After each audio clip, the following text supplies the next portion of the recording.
بسم اللہ الرحمن الرحیم۔ جیسا کہ آپ کو معلوم ہے کہ ہم اہل اللہ کے واقعات پڑھتے ہیں حلقہ ذکر کے اندر، تو فراست مومنانہ پہ میں نے آپ کے سامنے کل ایک واقعہ عرض کیا تھا، حضرت علی رضی اللہ تعالیٰ عنہ کا خواب۔ تو اسی سے متعلق ایک اور واقعہ ہے حضرت جنید بغدادی رحمۃ اللہ علیہ کا۔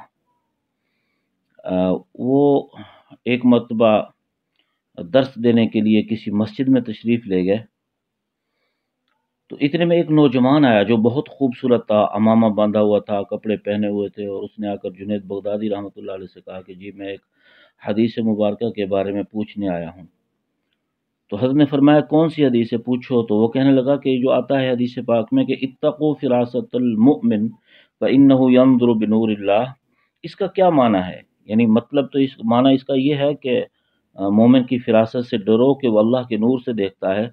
لیکن اس لڑکے نے صرف اتنا پوچھا کہ یہ جو آتا ہے حدیث پاک میں کہ اتقوا فراست المؤمن فإنه ينظر بنور اللہ، تو اس کا کیا معنی ہے، اس کا کیا مطلب ہے؟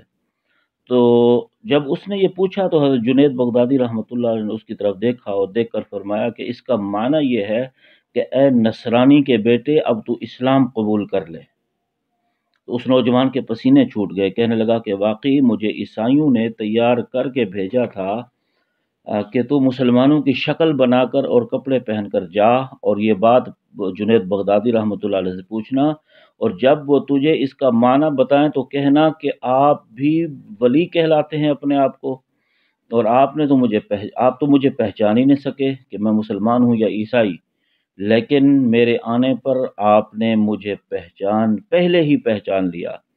اور پھر وہ عیسائی نوجوان کہنے لگا کہ مجھے کلمہ پڑھا کر مسلمان بھی کر لیجئے۔ تو عرض کرنے کا مقصد یہ ہے کہ جب انسان اپنے دل کے اوپر محنت کرتا ہے مسلسل اہل اللہ کی مجالس میں جا کر، تو پھر اللہ تعالیٰ اس کو تقوی کا نور عنایت فرماتے ہیں، اور اس تقوی کے نور کی وجہ سے پھر وہ اس کو فراست عطا فرماتے ہیں، بصیرت عطا فرماتے ہیں۔ پھر اس فراست کو فراست مومنانہ کہا جاتا ہے۔ پھر انسان وہ کچھ دیکھتا ہے جو عام بندے کو نظر نہیں آتا۔ اللہ تعالی ہمیں عمل کی توفیق عطا فرمائے، مراقبہ فرما لیں۔